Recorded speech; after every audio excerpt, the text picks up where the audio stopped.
विधानसभा चुनावों को लेकर सियासी पार्टियों का बयानबाजी का दौर तेज होता जा रहा है। कांग्रेस जहां अपनी योजनाओं के गुणगान गा रही है, वहीं भाजपा पर तंज भी कस रही है, तो दूसरी तरफ भाजपा कांग्रेस को घेरने की पूरी कोशिश कर रही है। इस कड़ी में मुख्यमंत्री अशोक गहलोत ने जोधपुर में केंद्र सरकार को जमकर आड़े हाथ लिया। इस दौरान उन्होंने ईडी की कार्रवाई पर भी कई सवाल खड़े किए। उन्होंने कहा कि विधानसभा चुनाव राजस्थान का नहीं बल्कि देश के इंटरेस्ट का भी चुनाव है। इस चुनाव को लेकर लोगों में भी उत्सुकता दिखाई दे रही है। उन्होंने कहा कि राजस्थान में विधानसभा चुनाव कांग्रेस और उसके अस्तित्व का चुनाव है। इसके साथ ही गहलोत ने टिकट को लेकर हो रही बगावत पर भी अपनी बात रखी। गहलोत ने कहा कि चुनाव के दौरान टिकट को लेकर विरोध दिखाई दे रहा है, यह एक स्वाभाविक बात है। टिकट के विरोध सभी तरह की पार्टियों में दिखाई देते हैं, लेकिन बाद में ये मामला धीरे धीरे शांत हो जाता है। पार्टी में टिकट तो एक ही होता है।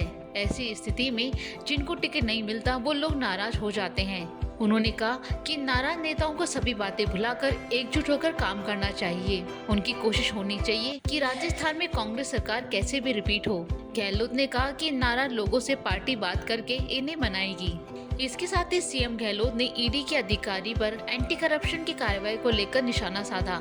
उन्होंने कहा ईडी वाले तो खुद राजस्थान में ही पकड़े गए हैं, जिससे पूरा देश हिल गया है। गहलोत ने इस पर चिंता व्यक्त करते हुए कहा कि ईडी, सीबीआई और इनकम टैक्स महत्वपूर्ण एजेंसी हैं, जो अपराध करते हैं उनको पकड़ना जरूरी है।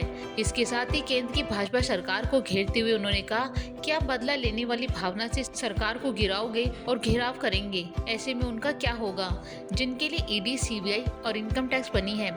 इस तरह की कार्रवाई इन एजेंसियों की विश्वसनीयता कम हो जाएगी, जिससे देश का नुकसान होगा।